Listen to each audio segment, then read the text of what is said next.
Arrivé ce jeudi au siège national de la force montante congolaise, Ruth, 18 ans, et Moïse, 21 ans, vivent décidément leur dernière semaine en terre congolaise.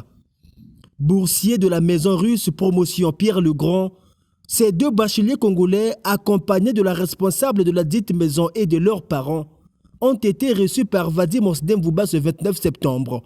Cette réception est la conséquence de la coopération entre la FMC et l'ambassade de Russie au Congo, l'union catégorielle de la jeunesse du PCT qui a négocié ces deux bourses au profit de ses élèves, membres de la force montante congolaise.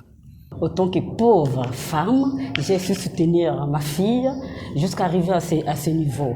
Grâce à cette force montante qu'elle a pu avoir cette bourse. Et je remercie l'ambassadeur de la Russie et la force montante.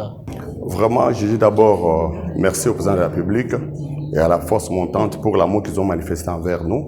Nous ont facilité la tâche d'envoyer nos enfants à l'étudier à l'extérieur du pays. Vraiment, c'est une grâce, c'est une faveur qu'on a obtenue auprès d'eux. Vraiment, que Dieu les bénisse. C'est vraiment le rêve d'enfant. Depuis que j'étais même petit, je rêvais ça toujours, d'aller étudier la pétrochimie. La gratitude familiale envers la FMC, c'est en particulier dire merci au département des relations extérieures et de la coopération de cette force, qui, sous la bénédiction de son premier secrétaire, a mené des pourparlers jusqu'à décrocher cette faveur à l'ambassade de Russie.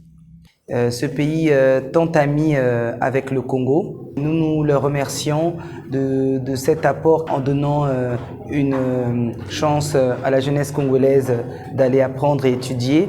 Et nous aussi, nous les demandons à la jeunesse de ne pas nous décevoir, de représenter la force montante congolaise là-bas et de nous ramener ces diplômes que nous attendons tant. Et ce dynamisme de la FMC est bien reconnu par la Russie. Et il y a certains jeunes qui vont voyager.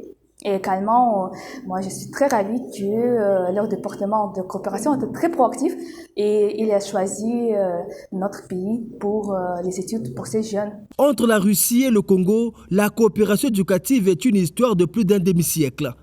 Et la force montante congolaise surfe donc sur cette bonne collaboration pour donner à la jeunesse congolaise, à l'instar de Ruth et de Moïse, de bonnes perspectives d'avenir. Voir deux de nos camarades sur le point de poursuivre leurs études en Russie sur une terre d'excellence procure une immense satisfaction. Vous savez, la Russie est une terre d'excellence. La Russie, c'est la terre de Tolstoï, c'est la terre de Pouchkine.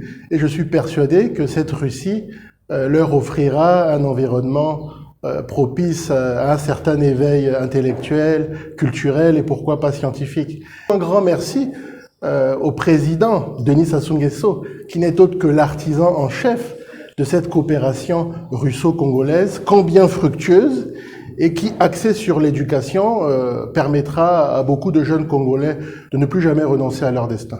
Coopération active en faveur de la jeunesse congolaise, la force montante congolaise affirme suivre depuis le Congo l'évolution de Ruth qui a opté pour les études en géologie et Moïse qui, lui, ira faire la pétrochimie. Ces deux jeunes quitteront le pays avec déjà dans la poche la langue russe puisqu'ils ont subi une formation de 5 mois au centre culturel russe. Здравствуйте, моя фамилия Лами. Меня зовут Рут. Мне 80 лет. Я много говорю по-русски. Je remercie la force montante congolaise qui m'a donné l'opportunité d'aller étudier en Russie.